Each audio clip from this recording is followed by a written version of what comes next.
देश में हिंदू मुसलमानों को लेके एक नैरेटिव फिट किया जा रहा है लव जिहाद के नाम पर, कभी उनके धर्म को लेकर, कभी मस्जिद को लेकर, कभी मज़ार को लेकर। और सोचिए अब तो इस हद तक मानसिक कुंठा बढ़ गई है कि अगर लड़की मुसलमान है या लड़का मुसलमान है तो सीधे तरीके से केरला स्टोरी के तहत स्टोरी क्रिएट कर दी जाती है। सोचिए एक फिल्म आई थी केरला स्टोरी, किस तरीके से पूरे मुस्लिम कम्युनिटी को टारगेट किया जा रहा था और देश में ऐसा माहौल बना दिया गया था कि अगर हिंदू लड़कियां मुस्लिम लड़कों से शादी करेंगी, प्यार करेंगी, मोहब्बत करेंगी तो वो या तो फ्रिज में मिलेंगी या सूटकेस में। ये सिर्फ मीडिया का नैरेटिव था और कुछ नफरती संगठनवादियों का। सोचिए किस तरीके से देश में हालात हो गए हैं कि चीफ जस्टिस की कुर्सी पर बैठा व्यक्ति भी कहता है कि आप योनि के ऊपर लिंग रखकर वीर्यपात भी कर दीजिए तो भी आपका ये अपराध बलात्कार नहीं माना जाएगा। आप महिला को पकड़कर बाहों में भींच भी दीजिए तो भी ये बलात्कार नहीं माना जाएगा। हाँ, बलात्कार की कोशिश मानी जाएगी।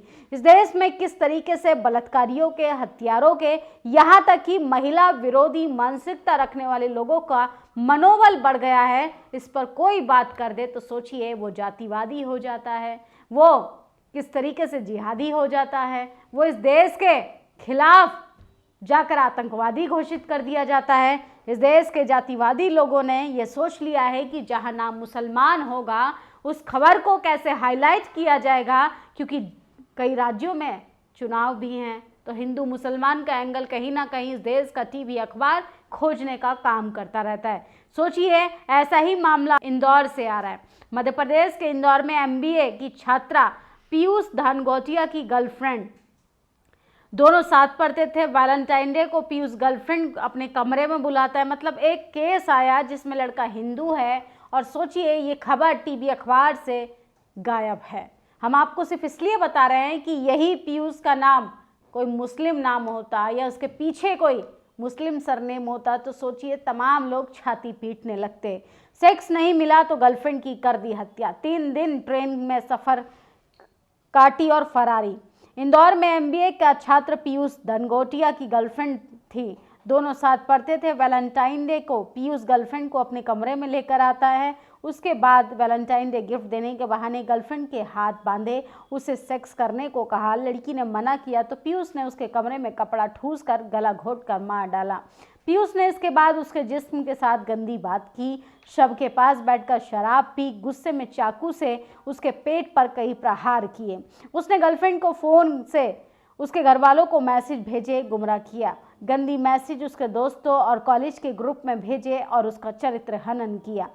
हत्या के बाद भागा आरोपी पीयूष 3 दिन तक ट्रेन में सफ़र करता रहा। खुद को बचाने के लिए आरोपी ने यूट्यूब के जरिए तंत्र की जानकारी दी। पुलिस के पहुंचने से पहले एक होटल में कमरे में तंत्र जैसा माहौल क्रिएट किया। पुलिस की सारी सामग्री बरामद की। इसके बाद पुलिस ने मुंबई से गिरफ्तार कर लिया। पुलिस इन्वेस्टिगेशन में पता चला कि पीयूष ने अपनी गर्लफ्रेंड को फ़ोन में डेटिंग ऐप देखा था, जिसके बाद उस पर शक करने लगा और उसकी हत्या कर दी। सबक सिखाना चाहता था। आरोपी ने पूछताछ में बताया कि वो गर्लफ्रेंड से शादी करना चाहता था, मगर छात्रा के परिवार वाले इसके लिए राजी नहीं थे। इसी बात को लेकर छात्रा से झगड़ा हुआ और उसने उसे मार डाला। परिवार ने शादी जैसी बात का जिक्र खारिज किया और कहा पीयूष कई बार छात्रा से नोट्स लेने घर आता था। पीयूष की निर्लजता देखिए, उसने एक चैनल को बाइट देते हुए कहा कि उसे कोई अपराध किया है ऐसा उसे कुछ मालूम नहीं और खुद को जस्टिफाई करते हुए पत्रकारों को भी धमकाते हुए दिखाई दे रहा है। ये इसलिए हो पाता है कि हम देश में जाति और पार्टियों में बंटकर कहीं ना कहीं खबरों का नैरेटिव सेट करने में लगे हैं। लेकिन सोचिए उन मासूम बच्चियों के बारे में, सोचिए जो इस तरीके से अपराधियों के आगे शिकार हो जाती हैं। इस देश में किस तरीके से मुसलमानों को बदनाम किया जाता है, दलित, पिछड़े, आदिवासियों को बदनाम किया जाता है, लेकिन इस पर कोई बात कर दे तो लोगों को मिर्ची लगने देती हैं। सोचिए किस तरीके से हाईकोर्ट के जजों का भी, जब आप शब्दों का चयन सुनेंगे तो आप सोचने पर मजबूर हो जाएंगे कि जिनकी जिम्मेदारी महिलाओं की सुरक्षा देने की थी, आखिर वही महिलाओं के नाड़े और स्तन की बात करने लगे हैं। कुछ दिन पहले इलाहाबाद हाईकोर्ट ने कहा कि नाबालिग के स्तनों को पकड़ना और उसके कपड़े फाड़ना केवल तैयारी था, बलात्कार का प्रयास नहीं। सुप्रीम कोर्ट ने इलाहाबाद हाई कोर्ट के उस फैसले को निरस्त करते हुए पूर्ण असंवेदनशीलता के साथ बताया कि पॉक्सो एक्ट के तहत आरोप बहाल कर दिए गए हैं, ये जोर देते हुए कहा कि कृत्य बलात्कार की मंशा से नहीं किया गया था। अब छत्तीसगढ़ के हाई कोर्ट ने कहा है कि योनि के ऊपर लिंग रखकर अब वीर्यपात करना बलात्कार नहीं माना जाएगा। सुप्रीम कोर्ट से उम्मीद है कि छत्तीसगढ़ हाई कोर्ट को भी कुछ सुनाए। ये किस तरह की घिनौनी मनुवादी सोच के लोग हैं जो ऐसी बातें बोल रहे हैं? ऐसे लोगों ने आप न्याय की क्या ही उम्मीद करेंगे? एक रेप पीड़िता इनसे न्याय की कैसे गुहार लगाएगी? सोचिए, ये आज़ादी के 78 साल बाद इस देश में देखने के लिए मिलता है कि रेप पीड़िता को भी ये बताना पड़ता है कि हाँ, मेरा बलात्कार हुआ है और मुझे न्याय चाहिए। कोर्ट के दरवाजे के बाहर वो देश की राजधानी में धरना प्रदर्शन करती रहती है। सोचिए, मात्र 4 महिलाएं रेप पीड़िता के साथ होती हैं और रेप आरोपी के समर्थन में पूरा हुजूम कोर्ट के बाहर, पुलिस स्टेशन के बाहर रैलियां निकाली जाती हैं। यहाँ तक कि इस देश में पार्टियों में भी जगह दी जाती है। जो जितना बड़ा बलात्कारी उसको उतना बड़ा पद भी मिलता है, क्योंकि ये सिर्फ होता है इस देश में।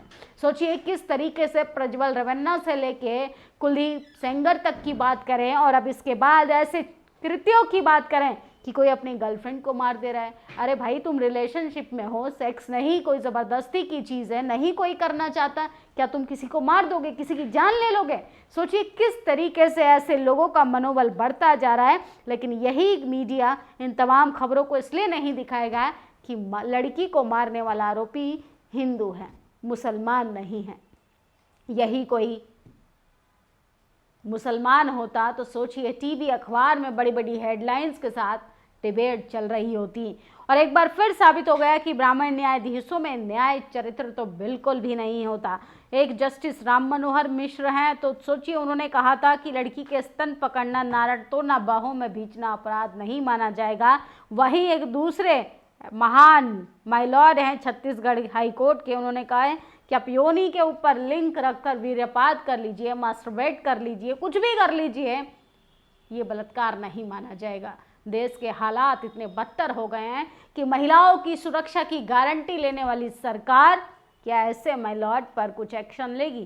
क्या ऐसे आरोपियों को जो अपनी गर्लफ्रेंड को मार दे रहे हैं, जो अपराध को भी अपराध नहीं मान रहे हैं, सोचिए ऐसे लोगों की क्या मानसिकता होगी? छोटी छोटी बच्चियों का रेप हो जाता है। रेप तो इस देश में ऐसे हो गया है जिसे पता नहीं कोई आम बात हो। 6 महीने की बच्ची से लेकर 90 साल की महिला तक को ये संकोच करना पड़ता है कि मैं कहीं, मेरी इज्जत पर तो सवाल नहीं खड़ा हो जाएगा, मेरी इज्जत तो नहीं लूटी जाएगी। ये हालात हो गए हैं। आज़ादी के 78 साल बाद भी हम महिलाओं को महफूज नहीं रख पा रहे और हम कैसे कल्पना करते हैं कि हम देश को विश्व गुरु बनाएंगे।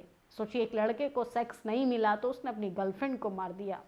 मामला बेहद गंभीर है और ख़ासकर जेनजी जनरेशन के लिए कि आप किसी से सहमत हो सकते हैं, असहमत हो सकते हैं, किसी के साथ रिलेशनशिप में हो सकते हैं, लेकिन आप ज़बरदस्ती किसी भी काम के लिए किसी भी व्यक्ति को, चाहे लड़का हो लड़की हो, नहीं कर सकते, क्योंकि ये कानूनन अपराध है। आप लोगों की क्या प्रतिक्रिया है? अपनी राय जरूर दीजिएगा। शुक्रिया। दस्तक की आपसे गुजारिश है कि अगर इसको बचाना चाहते हैं तो नेशनल दस्तक को सब्सक्राइब करने के लिए रेड कलर के सब्सक्राइब बटन को दबाएं, फिर बेल आइकन की घंटी दबाएं। नेशनल दस्तक को बचाने के लिए बहुत जरूरी है कि हर खबर को शेयर करें, लाइक करें, कमेंट जरूर करें।